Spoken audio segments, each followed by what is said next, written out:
जब निरंजन विष्णु तब निरंजन विष्णु में समाई, तब विष्णु अस बोल्या भाई।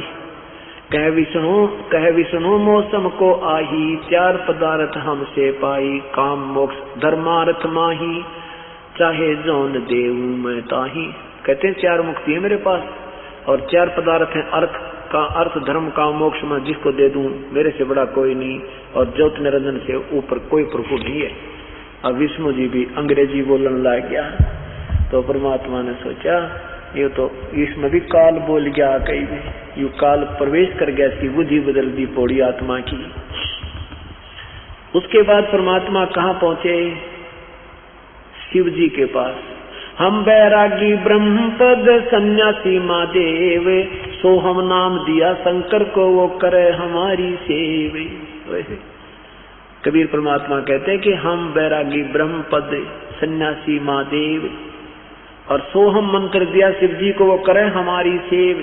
ये सोहम मंत्र इस पृथ्वी में किसी शास्त्र में नहीं था। तो परमात्मा कहते सोहम शब्द हम जग में लाए, सार शब्द हम गुप्त छुपाए। नामा छिपा ओम तारी, पीछे सोहम भेद बिचारी, सार शब्द पाया जद लोई, आवागमन बौर ना होई। श्री राम नामदेव जी पहले ओम नाम जपते थे, तो परमात्मा उनको मिले आकर के ऐसे ही गुप्त रूप अन्य रूप बना के फिर उनको सारी विधि बताई, फिर वो सोहम नाम भी साथ में प्राप्त किया। उसके बाद कहते हैं जब सार शब्द हमने उनको दिया तो नामदेव जी मुक्त हुए, जबकि पहले ओम नाम के जाप से भी बहुत सिद्धियां थी, मंदिर भी फेर दिया था, पत्थर को दूध भी पिला दिया था, लेकिन नामदेव की मुक्ति नहीं थी जब तक ये सार शब्द नहीं मिलता। अब पुण्यात्माओं यो ज्ञान इतना उलझ पुलझ हो गया कि अब ऐसा बताया जाए तो आम आदमी को स्वीकार्य नहीं होता, क्योंकि वो निराधार ज्ञान हमने लोक वेद गणा सुन रखा है। तो हम क्या बताते हैं?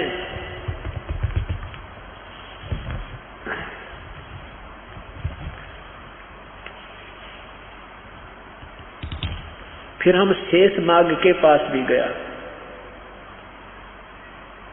फिर हम शेष नाग के पास भी गए, उसको भी समझाया, लेकिन शेष नाग ने भी नहीं मानी बात।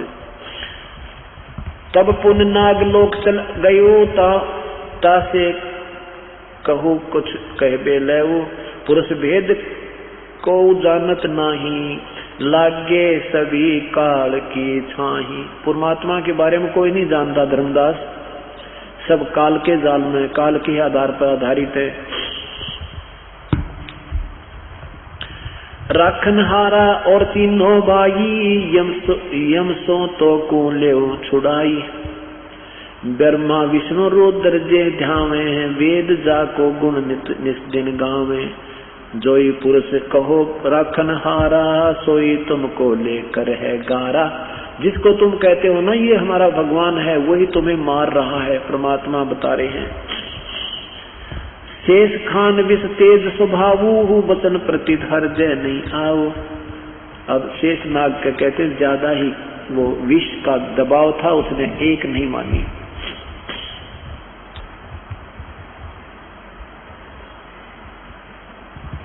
सुनो धर्मनी सुलक्षण नागर, सुनो सुलक्षण धर्मनी नागर, तब हम चल आए भवसागर।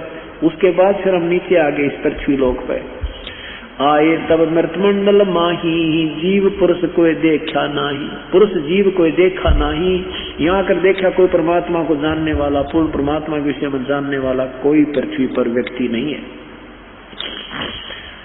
किसको कहिए पुरुष उपदेशा, सो तो अधिक यम का भेसा। जो घातकता को विश्वासा, जो रख सकता ताही बोलने उदासा। जो घातक है, जो खा रहा है, जो मार रहा है, गधे कुत्ते बना रहा है, कोई बेटा मार रहा है, किसी की बेटी मार रहा है, किसी पुत्र मार रहा है, उसके ऊपर तुम विश्वास किए बैठे हो, और जो रक्षक है उसका विश्वास तुम्हें नहीं हो रहा। ताही जपे सोई घर खाई, तब हम शब्द चित आई। जीव मोह वस चीने नाही, तब अस भाव उपजा ही माही। परमात्मा कहते हैं धर्मदास, एक बार तो मेरे मन में ऐसा आया कि इस 21 ब्रह्मांड में आग लगा दूं और इन सब जीवों को ले चलूं, लेकिन फिर अपना ही वचन याद आ जाता है कि ये फिर फाउल पॉइंट है।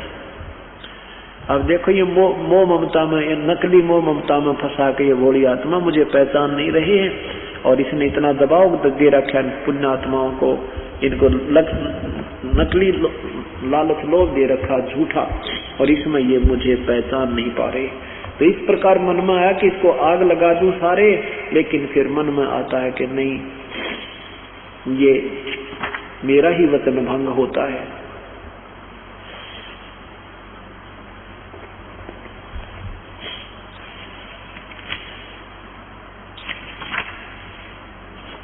उसके बाद परमात्मा ने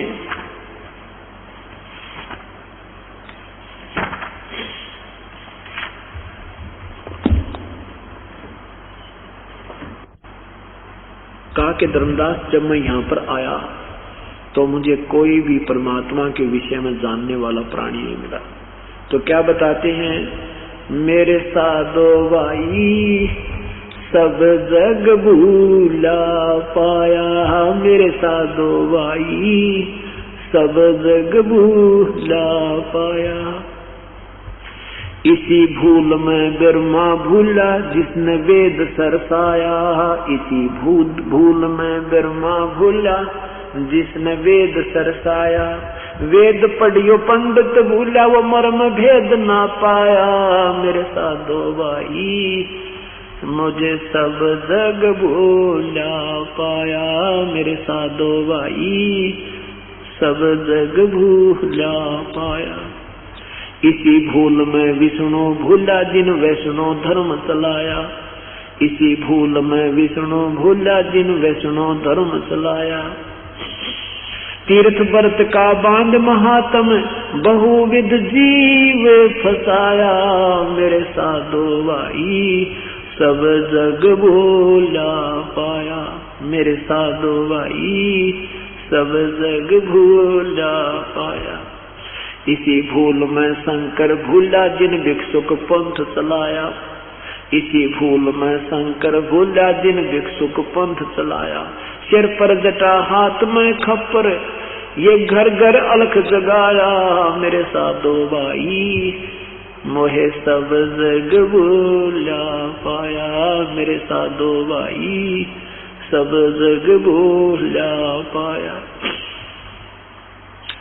इसी भूल में भूले मच्छंदर जिन संगल दीप बसाया, इसी भूल में भूले मच्छंदर जिन संगल दीप बसाया।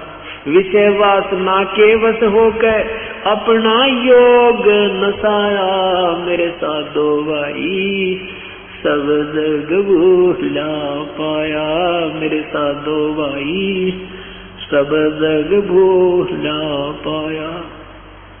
इसी भूल में मोहम्मद भूला जिन न्यारा धर्म बनाया, इसी भूल में मोहम्मद भूला जिन न्यारा धर्म बनाया।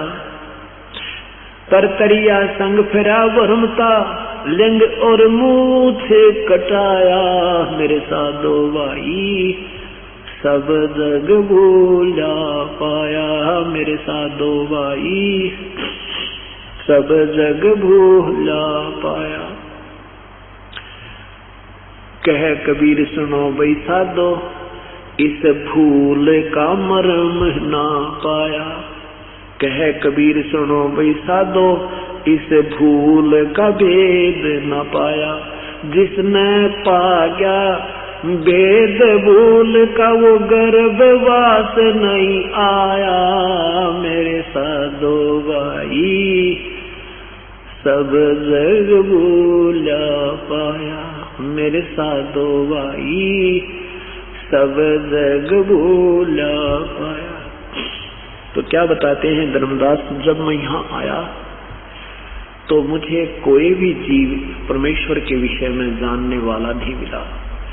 ब्रह्मा विष्णु महेश आदि जिनको तुम पूर्ण प्रभु मानते हो, इनको भी कोई तत्व ज्ञान नहीं था, और न ही मोहम्मद जैसे साधकों को और न ही मच्छंदर जैसे नाथों को भी कोई ज्ञान नहीं था। और जिसको ये तत्व ज्ञान हो गया फिर वो जन्म मृत्यु में नहीं आता। पवित्र गीता जी के अध्याय नंबर 7 के मंत्र नंबर 29 में कहा है, श्लोक नंबर 29 में कहा है कि जिसको पूर्ण आध्यात्मिक ज्ञान हो जाएगा, अर्थात जो तत्व ज्ञान से परिचित हो जाएगा, और मैं जो संकेत कर रहा हूँ गीता जी के अध्याय नंबर 4 के मंत्र नंबर 34 में कि परमात्म तत्व के बारे में किसी तत्व ज्ञान दर्शी संत से पूछो, फिर वो जैसे विधि बतावे फिर वैसे भक्ति करो। कहते हैं फिर वो ऐसे इस मेरी बात पर आधारित होकर इस ज्ञान को जो परख लेगा, समझ लेगा, किसी तत्वदर्शी संत की तलाश कर लेगा और वो उस परमात्मा को जान लेगा, फिर वो जरा और मृत्यु से ही छूटने का प्रयत्न करता है। वो फिर यहाँ संसार में नहीं रहेगा। यही परमात्मा कहते हैं कि जिनको इस भूल का भेद मिल गया कि हम कैसे चक्कर में पड़े हुए हैं, आज पता है, आज हम सोचते हैं ये पुत्र मेरा है, ये पुत्री मेरी है, ये पति मेरा है, ये पत्नी मेरी है, ये कार मेरी है या कोठी मेरी है। कल मृत्यु हो जाती है, हमारा कुछ भी नहीं है। तो ये भूल जब हमारे हृदय से हट जाएगी, कहते हैं फिर यहाँ से फिर कोई यहाँ की वस्तु नहीं मांगता, जन्म और मृत्यु से छूटने का प्रयत्न करता है। अब 7वें अध्याय का 29वां श्लोक देखिए।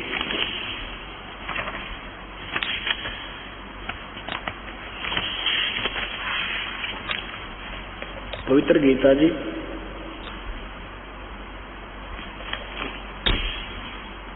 ये देखना, अध्याय नंबर 7 का मंत्र नंबर 29। संस्कृत है कि जरा मरण मोक्षाय माम आश्रित, माम आश्रित यतन्ति ये ते ब्रह्म तत्, ब्रह्म तत्, इसको तत् ब्रह्म भी कह सकते हैं। वे ते तत् ब्रह्म विदु, जो केवल जरा माने बुढ़ापा और मरण माने मृत्यु के मोक्ष के लिए ही जो मेरे इस ज्ञान के ऊपर आश्रित होकर प्रयत्न करते हैं, वो उस परमात्मा को जान चुके हैं। और कृष्ण माने सारे अध्यात्म कर्मम चाहे अखिलम, और सारे अध्यात्म कर्म यानी यहाँ के जो भक्ति ज्ञान को समझ चुके हैं, वो ही जन्म मृत्यु से छूटने का प्रयत्न करते हैं। जो मेरे माम आश्रित है, मैं जो ज्ञान दे रहा हूँ इस पर जो आश्रित हो जाते होंगे, हो जाएंगे, वो फिर जन्म जरा और मरण से छूटने के लिए यत्न करते हैं। वे साधक तत् ब्रह्म, तत् माने उस, ब्रह्म माने ब्रह्म को, उस ब्रह्म को, वो तत् ब्रह्म यानी पूर्ण परमात्मा को, परम अक्षर ब्रह्म को और संपूर्ण अध्यात्म को तथा संपूर्ण कर्म को जानते हैं।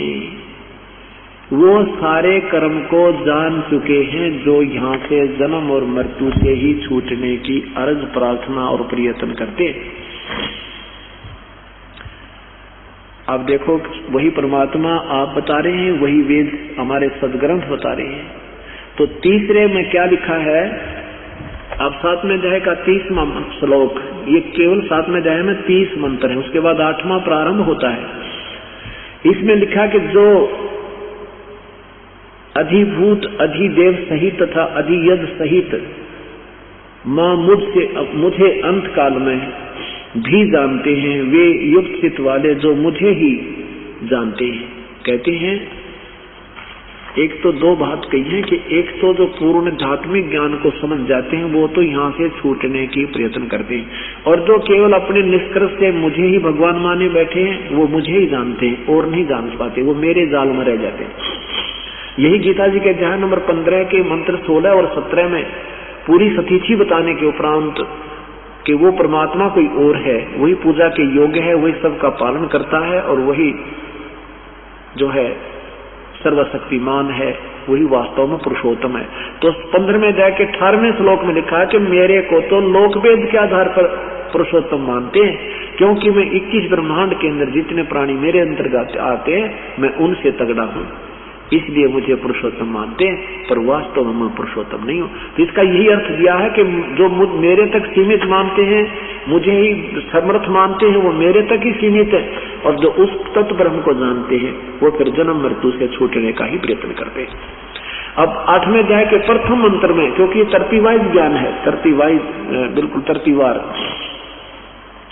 ये 30वां अध्याय 7वें अध्याय का 30वां श्लोक समाप्त हो गया कि वो तो केवल मुझे ही जानते हैं, जो केवल मेरे में ही लीन है, मेरे तक ही सीमित हैं, मुझे ही सब अधिदेव अधियज आदि मानते हैं, वो तो मेरे तक ही सीमित हैं।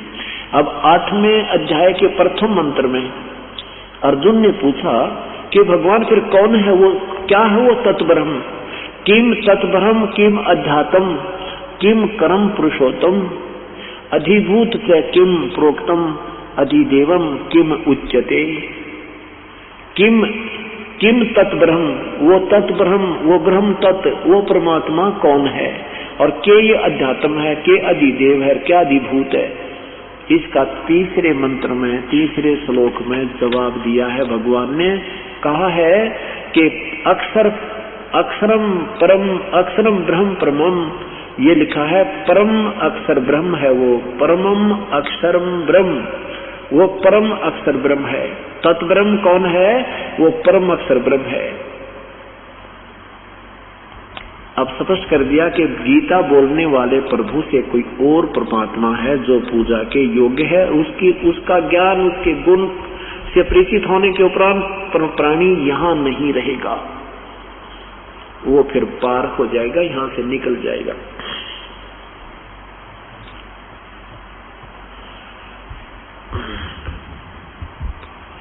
धर्मदास जी को परमात्मा बता रहे हैं कि धर्मदास मैं चारों युगों में आया हूं।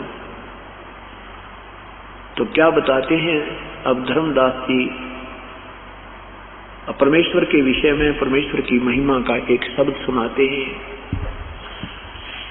तुम कर दो पल में पार हो जा रज़ा तेरी, तुम कर दो पल में पार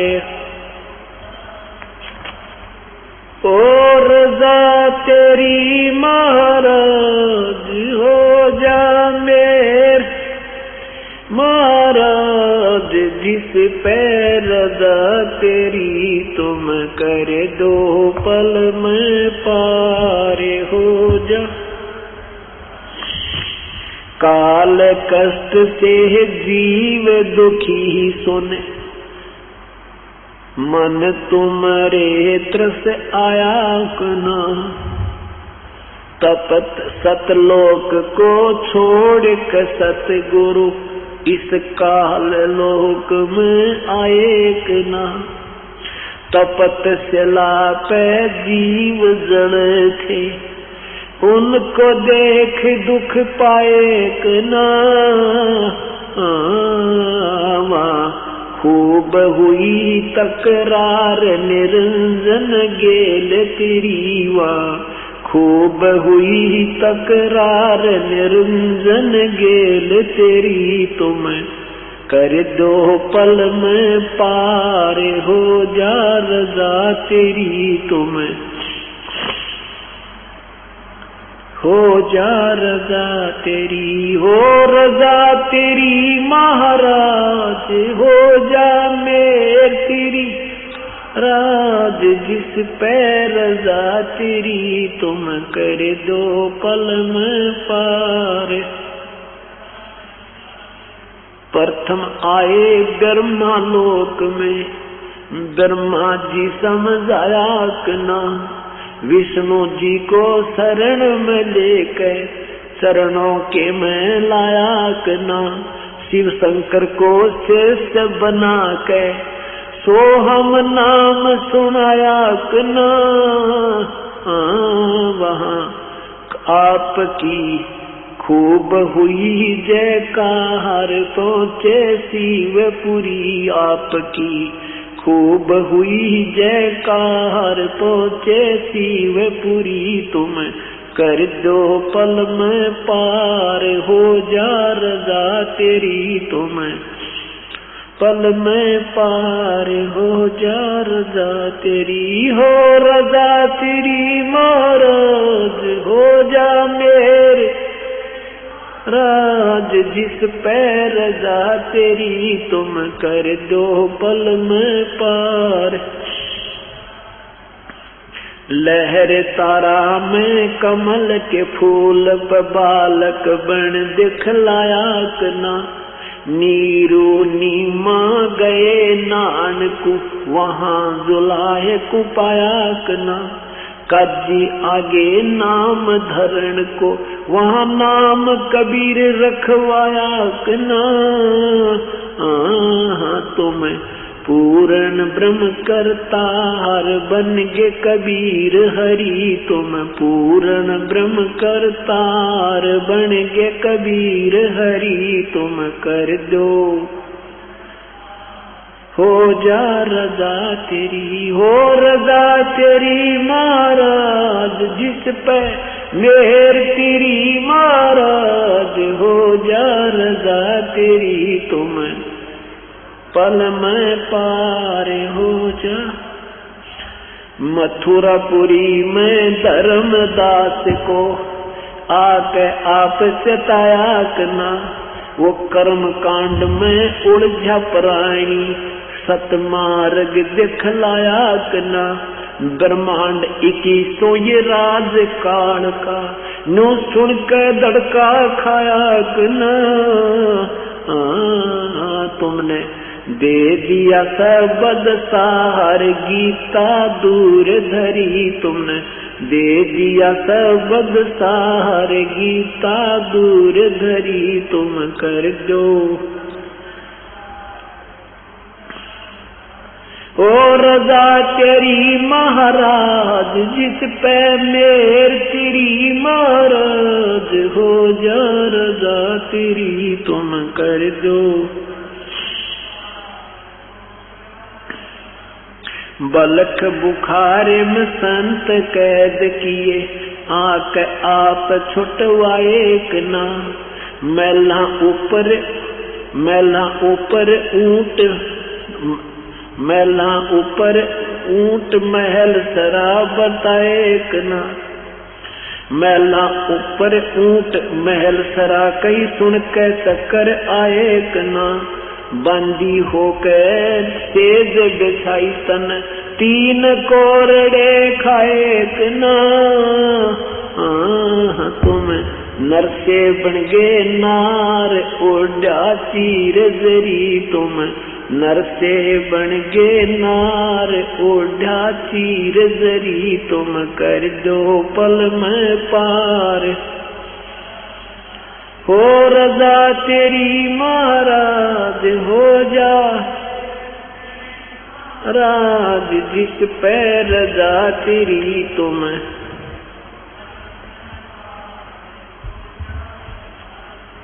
ओ तुम कर दो पल में पार हो जा रजा तेरी।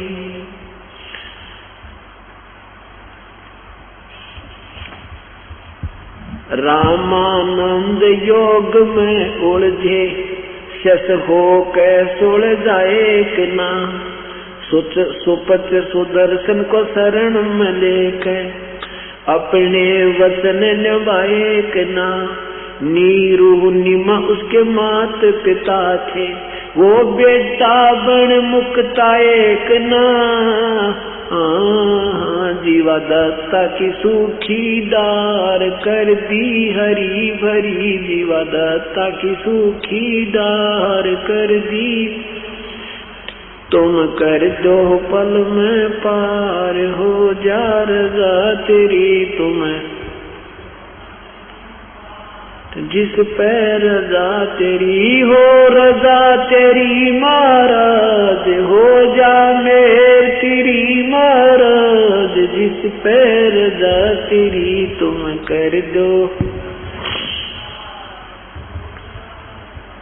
गरीबदास गए गऊ चरावण दूध के प्याले पिए कना।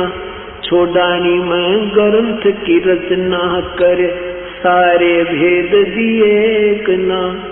राम देवानंद संत आपके अपनी शरणा लिए कना।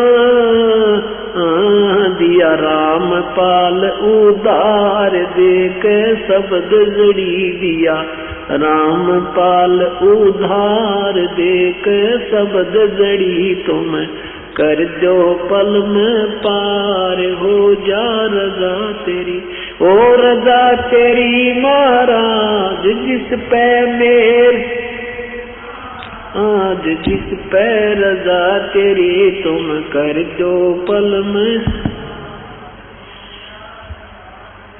सत साहिब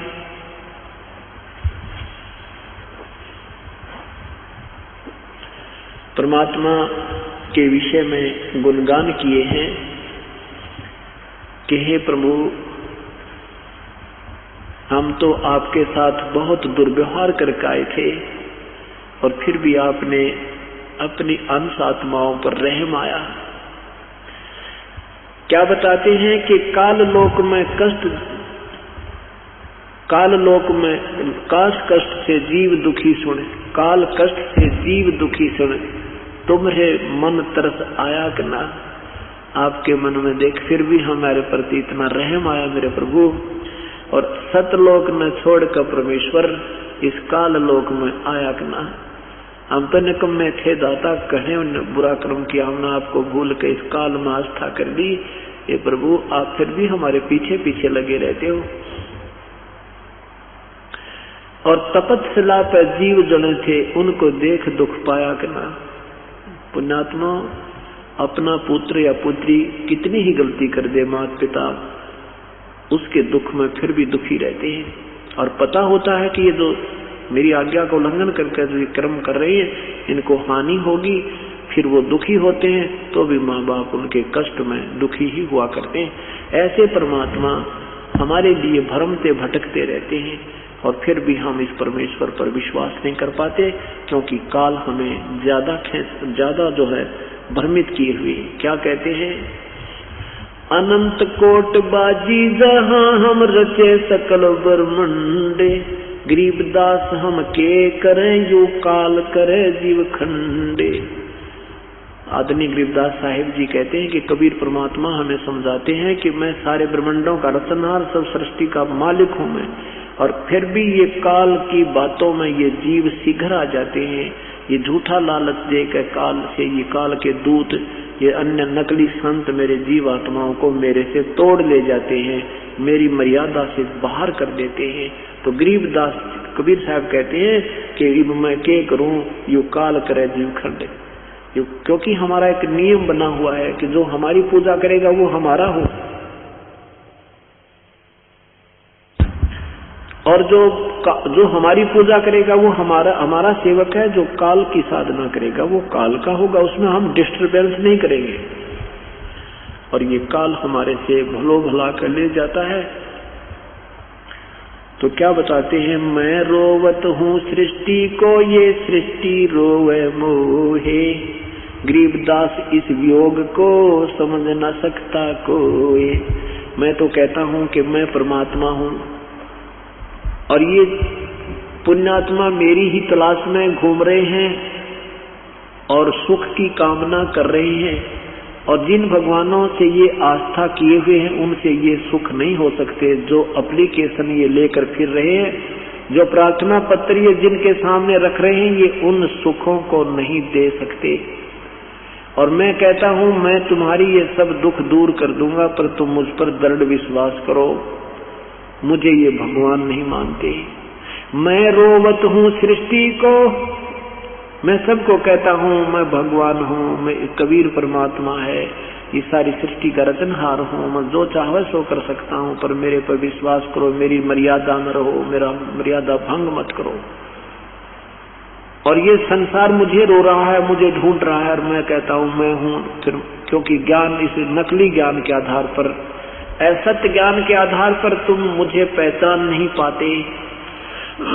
गरीबदास जी कहते हैं, यानी कबीर साहब कह रहे हैं, गरीबदास जी समझा रहे हैं कि हमारे इस वियोग को, हम जो एक दूसरे से विमुख हुए बैठे हैं, अब इसमें कौन समझावे।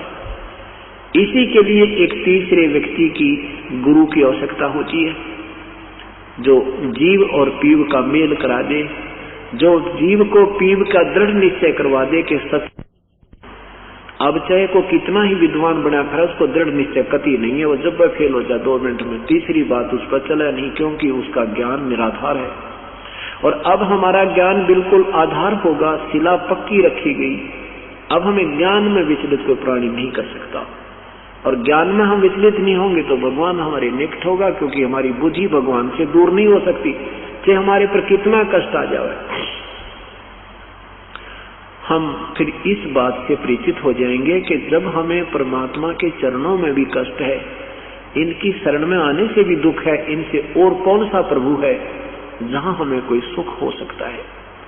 इतना दृढ़ विश्वास और इतना पूर्ण निर्णय हो जाएगा, जैसे जो पुण्यात्मा इस तत्व ज्ञान से परिचित हो जाएंगी फिर वो विचलित नहीं हो सकते, उनको पृथ्वी पर और सहारा नजर नहीं आएगा।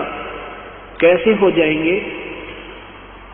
बंदी छोड़ दयाल जी तुम लग हमारी दौड़े, जैसे कागज जहाज का अब तक न दूजी ठोरे। अब क्या याद दिलाते हैं परमात्मा के जब पूर्ण ज्ञान तुम्हें हो जाएगा फिर मेरे अतिरिक्त तुम्हें इस पृथ्वी पर कोई भगवान नजर नहीं आएगा जिसका तुम सहारा तकने चल पड़ोगे, और तब ही मैं तुम्हें पार करूंगा। अब क्या बताते हैं कि जैसे समुद्री जहाज के ऊपर एक कौवे बैठकर चले जाते हैं और वो यात्री खाना खाते हैं, उन कौवों को टुकड़ा डाल देते हैं, वो उसके साथ चले जाते हैं और उसी में बैठकर वापस आ जाते हैं।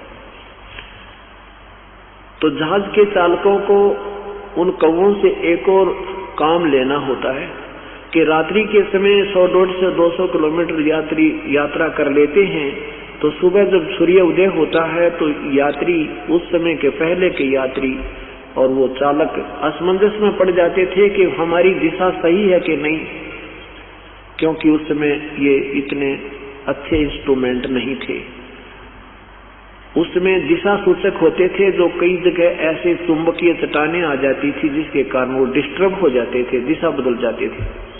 वो अपने दिशा सूचक को चेक करने के लिए, उसकी परख करने के लिए उस कौवे का सहारा लेते थे। कौवे में परमात्मा ने ऐसी शक्ति दी है कि जब वो जहां से वो उठाया जाएगा तो वो वहां उसी दिशा को चलता है जिस दिशा से वो चले थे। तो जहाज के जो चालक है वो क्या करते थे, उस कौवे को डला मार देते, पत्थर मारते, उसको जहाज से उड़ा देते, विवश कर देते उड़ने को। वो फिर उस दिशा में चलता जिस दिशा से वो आए थे, जहां से चले थे। पूर्व से चले थे तो वो पूर्व की तरफ ही उड़ेगा, सीधा उड़ेगा। तो इससे वो अपना आइडिया लगा देते हैं कि हम ठीक चल रहे हैं, फिर अपने जहाज को सेट कर देते।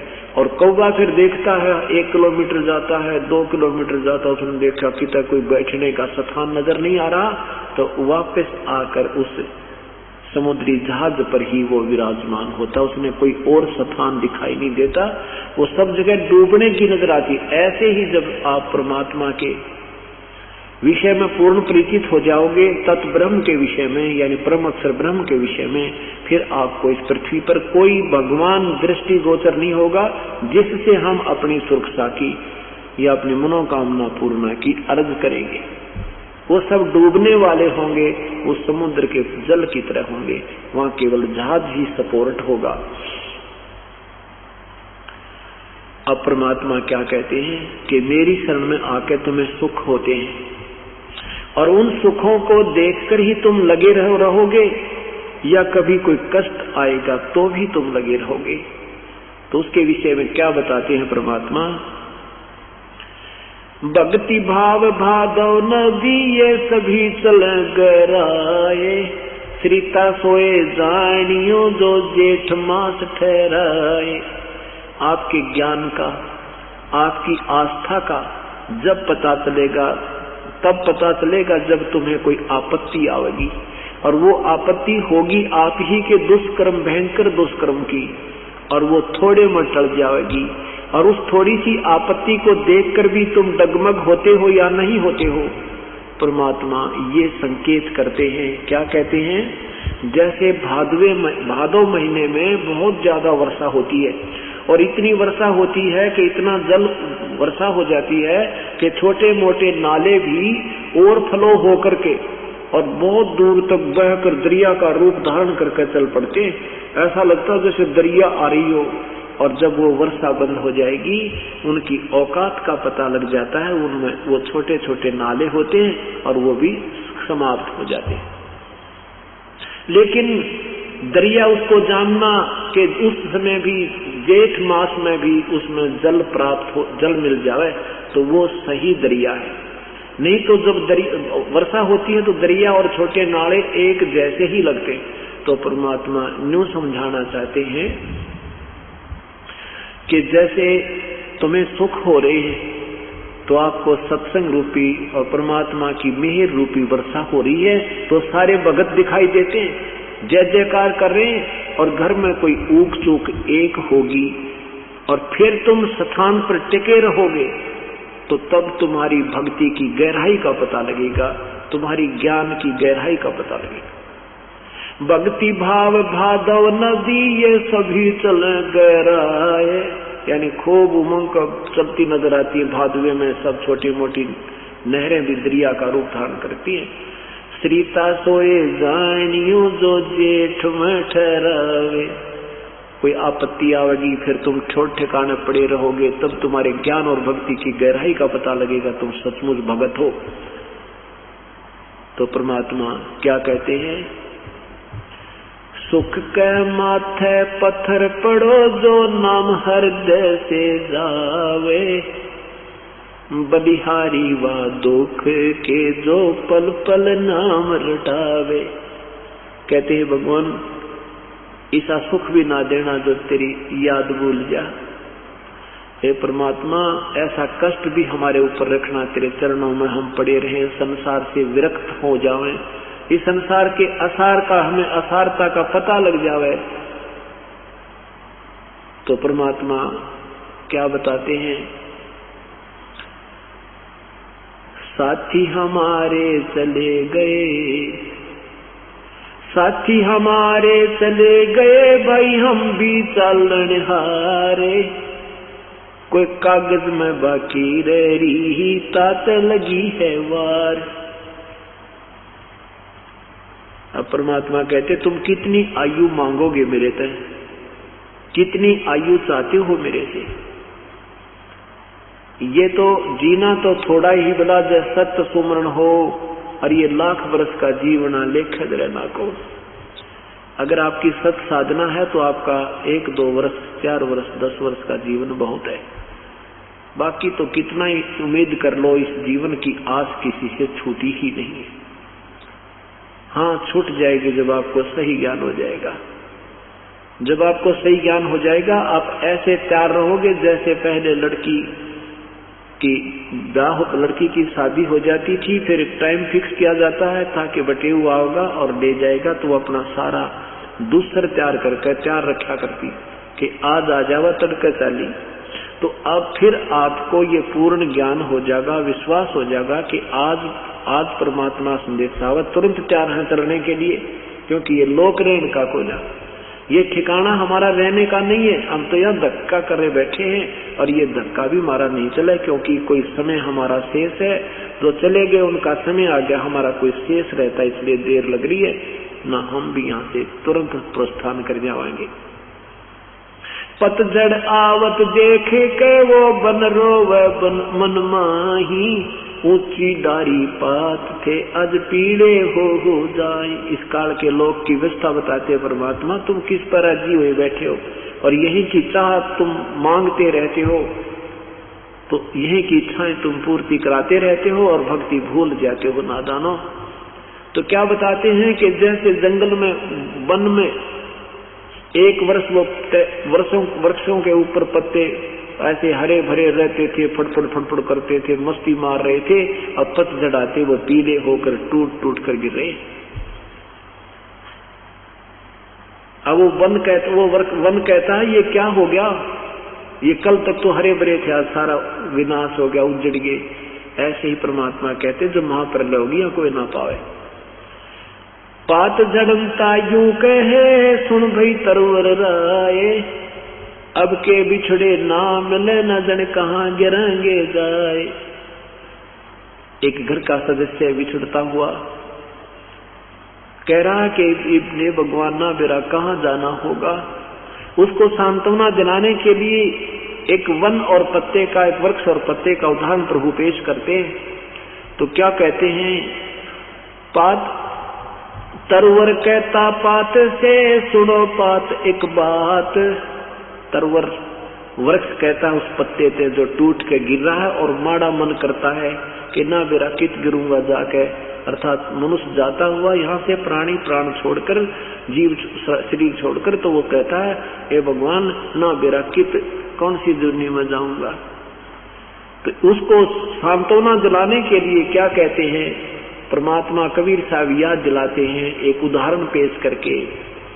तरवर कहता पात से सुनो पात एक बात, या की या है रीति है एक जावे एक आत। कि एक जा रहा, यहाँ के तो ये रिवाज है, एक मर गया एक जन्म हो गया, एक मर गया एक मृत्यु और जन्म हो रहा है, ये तो यहाँ से ऐसे ही इसका यहाँ की रीति रिवाज है। फिर कहते बेटा जाया खुशी हुई भाई खूब बजाए थाल, आवन जावन लगा हुआ है जो कीड़ी का नाल। पुत्र होता है राजाओं के तो ढोल बाजे बजाते हैं, गरीब आदमी का पुत्र होता है तो थाली पीटते हैं, अपनी उससे खुशी प्रकट करते हैं। परमात्मा कहते हैं क्या के ऊपर खुशी मना रहे हो, ये तो आना जाना लगा रहा है जैसे कीड़ी का नाड़, कीड़नाड़ होता है, हजारों कीड़ी लाखों इधर जा रही है लाखों इधर आ रही है। कहते ये तो यहाँ का रोज का काम है। उसके लिए परमात्मा हमें याद दिलाते हैं,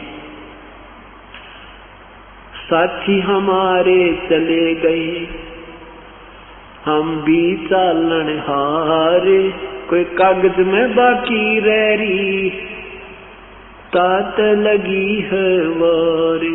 आए हैं सो जाएंगे ये राजा रंक फकीर, एक सिंहासन चढ़ चले एक बंदे जा जंजीर। जाना तो सभी ने पड़ेगा लेकिन जाने जाने में बहुत अंतर है। एक तो दोषी की तरह पकड़ कर ले जाएंगे यम के दूत जिन्होंने सत भक्ति नहीं की, और एक परमात्मा लेकर जाएगा जिन्होंने सत साधना मर्यादा में रहते हुए की है। तो इस प्रकार प्रभु हमें याद दिलाते हैं कि यहाँ संसार में हमने चलने की तैयारी पूरी रखनी चाहिए।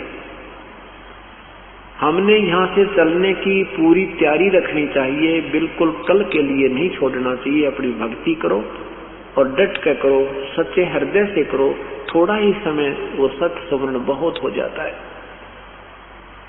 क्या बताया है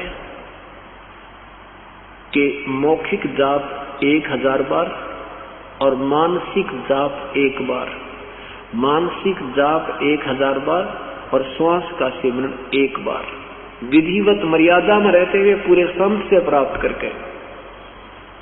तो कितना हो गया, एक श्वास का जाप, एक मौखिक जाप से 1000 से 1000 गुना करके देखो 10 लाख। एक श्वास के सिमरन का एक 10 लाख के तुल। जैसे ओम यू कहता है ना, ब्रह्म कहता है मेरा तो ओम नाम है, उच्चारण करके सिमरन करने का कारण तो उल्टा खूटा ठोकना कि ये इतनी भक्ति करने जो यही चक्कर में पड़े रहे और यही की साधना प्राप्त हो जाए। इसने वही मार्ग बताया, ओम ओम ओम ओम। जैसे महर्षि वाल्मीकि जी ओम ओम ओम मैं ओ मैं ओ मैं ओ ऐसे करने लगा तो उल्टा नाम जप्या जग जाना, वाल्मीकि भय ब्रह्म समाना। राम राम नहीं जपया था वाल्मीकि जी ने, नहीं, क्योंकि ये ओम नाम नहीं कहा जाता। उपदेशी को नहीं कह सकता ओम नाम जप ले, या ये भी नहीं कह सकता वो ओम ओम जप रहा है, ये भी नहीं कहा जाता था। मर्यादा से हम दूर हो चुके हैं। वो तो साधक ही अपना मुख से जाप करता है और दूसरा कहता भी राम राम जप ले, राम राम कर, राम राम यानी राम का नाम जप। राम का नाम ये ओम मंत्र है। इस ब्रह्म तत्व के नाम का। और उस परमात्मा का नाम है वो 2 मंत्र का, 3 मंत्र का, ओम तत् सत, वो राम नाम है। तो यहाँ ओम ओम करके 10 लाख बार, और श्वास से जो हम विधिवत, क्योंकि अधिकारी बिना ये मंत्र काम नहीं करता, श्वास से जो ये दास आपको नाम देगा वो एक बार 10 लाख जैसे नाम का आपका काम करेगा। इतने धनी हो जाओगे तुम। एक तो 80 रुपए कमावे एक मजदूर, और एक फैक्ट्री का मालिक 10 लाख रुपए रोज उठाता है एक दिन की कमाई। तो ऐसे आपको ये धनी बनाने के तरीके बताए परमेश्वर ने। आपको यहाँ बार बार बुलाया जाता है तो आपको एक कदम यहाँ तक रखोगे विधिवत सच्चे हृदय से, एक कदम की कीमत आपको कहते एक यज्ञ के तुल्य होती है। हम बहुत युगों के ऋणी हो चुके, इन सब ऋणों से मुक्त इस तरीके से हुआ जाएगा। तो क्या बताते हैं, कहता हूँ कई जाते हूँ, कहूँ बजा के ढोले, श्वास जो खाली जाते हैं ये 3 लोक का मोल। आदरणीय गरीबदास साहिब जी अपने परमेश्वर की महिमा अनुसार ज्ञान बताते हैं। इस सत नाम को जो 2 मंत्र का होता है, सत नाम पालड़े रंग होरी हो। एक तराजू के एक पालड़े में एक श्वास का नाम ये 2 मंत्र का होता है, ओम, और दूसरा जो आप जिसने उपदेश मिला उसको पता है। वैसे हमने पुस्तक में लिखा, लेकिन हम सीधा नहीं बोल सकते, अनधिकारी को, अनुपदेशी को भी नहीं कहा जा सकता।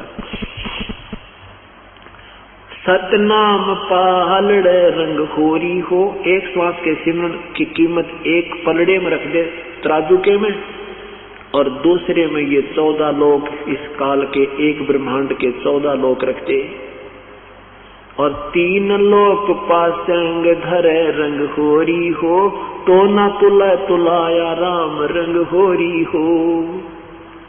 पासंग क्या होती है? जो तुला होती है, तुला वो तराजू में कुछ डिफेक्ट होता है, उस अनबैलेंस्ड को बैलेंस करने के लिए जो सौदा तोला जाता था, जैसे कनक तोलते थे या गुड़ तोलते थे, गेहूं तोलते थे, तो उस गेहूं का ही कुछ हिस्सा बट्टों की तरफ रख लेते थे ताकि वो बैलेंस बनाने के लिए, फिर बट्टे उस साइड में रख देते थे, और शेष सौदा फिर दूसरे उस तराजू से उस तक पलड़े में रख के तोला जाता था। तो परमात्मा कहते हैं ये 3 लोक जिन पर ब्रह्मा विष्णु महेश मालिक हैं, इन तीनों लोकों को तो तराजू के पासिंग बनाने के लिए, बैलेंस करने के लिए रख दे, और 14 लोक एक तरफ चढ़ा दे, तो ना वो कीमत परमात्मा के एक नाम की ज्यादा है, वो पलड़ा भारी रहेगा। ये 14 लोक का पलड़ा भी, भवन का 14 द्वीप का ऊपर उठ जाएगा, ये 14 लोक भी ऊपर उठ जाएंगे, अर्थात इतनी कीमत है। तो पुण्यात्मा ये देखना अब ऋणी कितने हो। इतना सिमरण, एक सिमरण जो आप कर रहे हो उसके बाद भी अभी आप ऊपर को नहीं चल पा रही है आपकी आत्मा, तो आप कितना ऋणी हो। और ये ऋण ही उतारने से यहाँ से चला जाएगा, नहीं तो कोई तरीका नहीं है। से कोई कितनी बात बना दे, हाँ ठीक है यहाँ से नाम कट जाएगा, दूसरे स्थान पर जाने लग जाएगा, उसमें इस कमाई से सिद्धि आ जाएगी, वो कितना और जंतर मंतर करने लग जाएगा, उससे लाभ दुनिया को होने लग जाएंगे, लेकिन वो स्वयं नरक में जाएगा। वो कमाई इकट्ठी करी थी वो झाड़ जाएगा, दुनिया में महिमा भी बन जाएगी, लेकिन 84 लाख योनियों का पात्र हो जाएगा। ये बहुत भयंकर जाल है। इसका एक ही तरीका बताया है,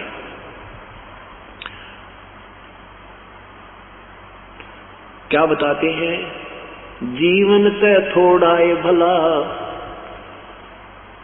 जैसा सो मरण हो, लाख वर्ष का जीवना देख धर ना को।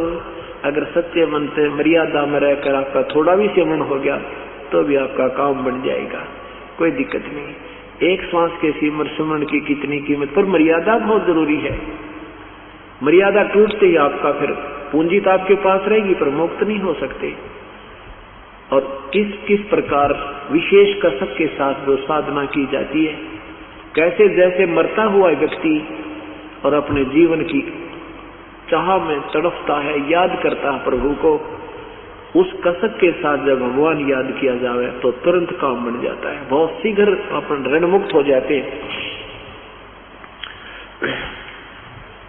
एक अंदर से विशेष कसक बनती है, उसके वैसे जो सिमरण करते हैं वो थोड़ा ही श्वास का सिमरण बहुत लाभ देता है। तो क्या बताते हैं परमात्मा कि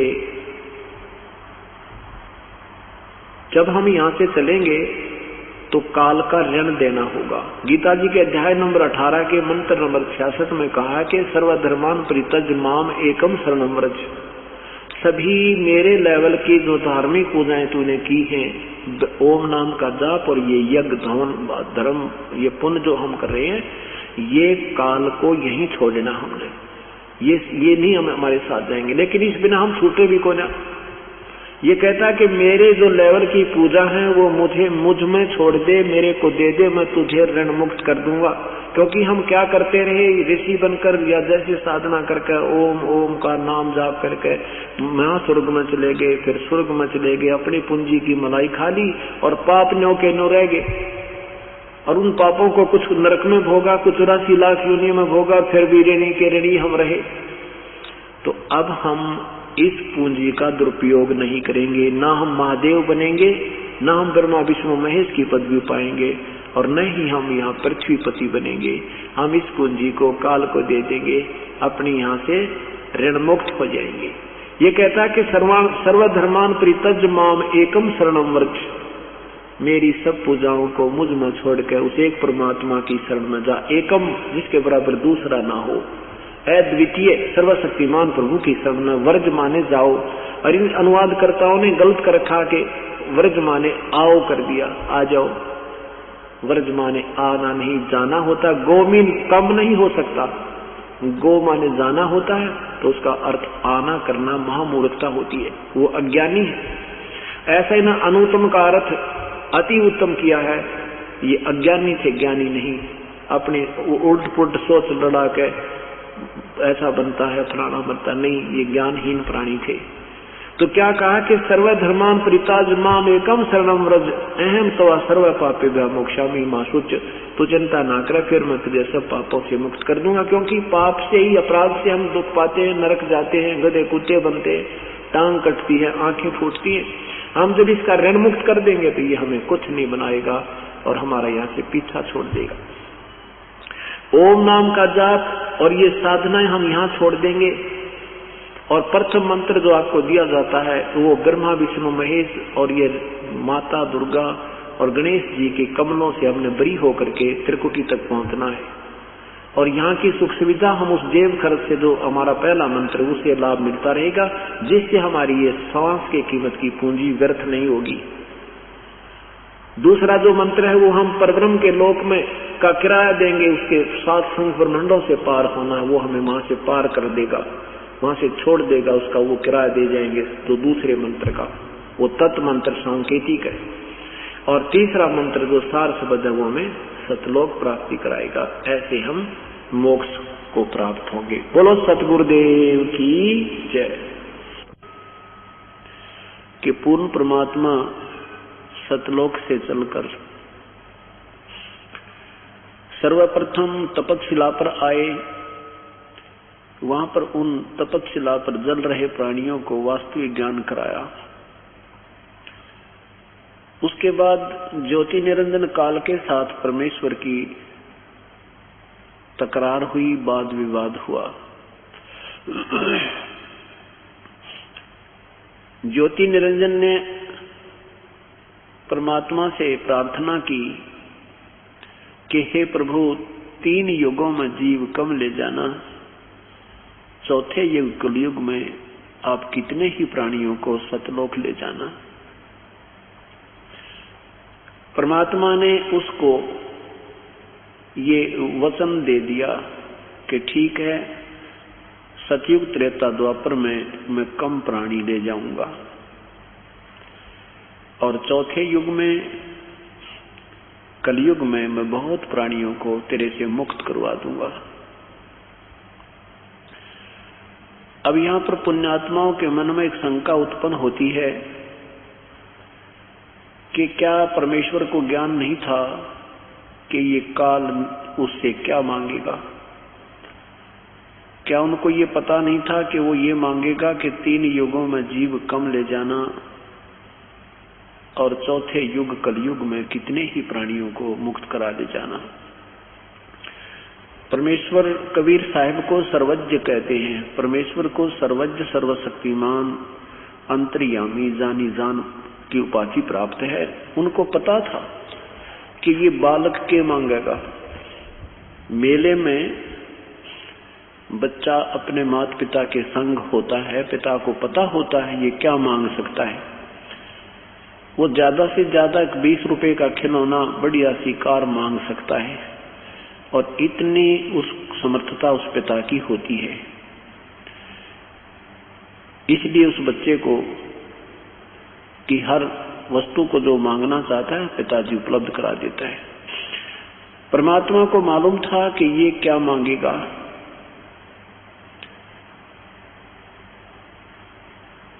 और उनको ये भी मालूम था कि 3 युगों में ये प्राणी घने दुखी ना हुए, और चौथे युग में इतने परेशान हो जाएंगे कि तौबा बोल जाएंगे, और जिस साधना को ये कर रहे होंगे उससे उनको कोई लाभ नहीं होगा। फिर ये मेरे उस हंस के पास या स्वयं परमात्मा आएंगे, उनके पास आएंगे, और आते ही उनको वो सुख होंगे जिनकी उनको तलाश थी। फिर वो समझ जाएंगे परमात्मा कौन और कैसा है। क्योंकि सतयुग के अंदर 1 लाख वर्ष की आयु मनुष्य की होती है। उसमें इतना सुंदर शरीर, इतना सुदृढ़ शरीर होता है, बहुत लंबा चौड़ा, कम से कम 30-35 फुट ऊंचाई एक मनुष्य के शरीर की होती है, और बहुत तगड़ा शरीर होता है, स्वस्थ शरीर होता है, शुद्ध विचार होते हैं, राग द्वेष और ये विषय वासना उसमें ज्यादा नहीं होती। फलदार वृक्ष होते हैं, कोई विशेष काम करने की आवश्यकता प्राणी को नहीं होती। पूरे पृथ्वी के ऊपर घने जंगल होते हैं और फलदार वृक्ष अधिक होते हैं। आज से 10, 20, 30 वर्ष पहले हम भी खेतों में जाते थे, ऐसे ऐसे आइटम लगा करते थे झाड़ी जंखाड़ों का कि सारा दिन रोटी की आवश्यकता नहीं पड़ती थी, और उस समय तो बहुत ही सुंदर और स्वादिष्ट फल होते थे वृक्षों के। पिता से पहले पुत्र नहीं मरता था, और स्त्री विधवा नहीं होती थी। कहने का भाव यह है कि जिसको हम यहाँ सुख मानते हैं वो सुख पूर्व होता है। उसके बाद त्रेता युग प्रारंभ होता है। त्रेता युग में भी प्राणी सतयुग की तुलना में थोड़े से कम सुखी होते हैं। लंबी आयु बहुत होती है, नेक आत्मा होते हैं, भगवान से डरने वाले होते हैं, और सभी वेदों अनुसार ही साधना करते हैं। आन उपासना, नाना पंथ नहीं बनते, नाना ये भिन्न भिन्न मजहब नहीं बने होते। त्रेता के बाद फिर द्वापर में भी ये प्राणी इतना दुखी नहीं होता। परमात्मा को मानने वाली आत्माएं विद्यमान रहती हैं, लेकिन तुलनात्मक सतयुग त्रेता द्वापर में कष्टों में थोड़ा थोड़ा अंतर आ जाता है, लेकिन फिर भी वो विधिवत साधना करने वाले होते हैं। और जो पुण्यकर्मी प्राणी होते हैं उन्हीं को इन तीनों लोकों में जन्म प्राप्त होता है। सबसे ज्यादा पुण्यकर्मी प्राणी सतयुग से प्रारंभ होते हैं, फिर भी उनके शेष जीवन रहते हैं सतयुग त्रेता द्वापर में भी वो प्राणी आते रहते हैं। और जब तक वो कलयुग में पहुंचते हैं, कुछ ऐसी भी पुण्यात्मा हैं जो बार रह कर उनको मनुष्य जीवन भी मिलता रहता है। जिनके ज्यादा पुण्य होते हैं उस आधार पर उनको मानव शरीर अधिक मिल जाते हैं, लेकिन वो होती है उन्हीं की पूर्व जन्म की कोई कमाई, और वर्तमान के जन्म की भी कमाई उसके साथ इंक्लूड होती है। परमात्मा को पता था कि ये 3 युगों में जीव इतने कष्ट में नहीं उठाएंगे जितना कि कलयुग में होगा। इसलिए प्रभु ने कहा कि ठीक है ज्योति निरंजन, जैसा तू कहता है ऐसा ही तुझे तथास्तु ऐसा ही हो जाएगा।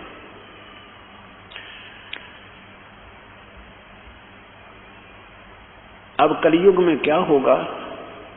काल ने कहा था प्रथम अंश हमा प्रथम दूत प्रगटे मम जाई, पीछे अंश तुम्हारा आई।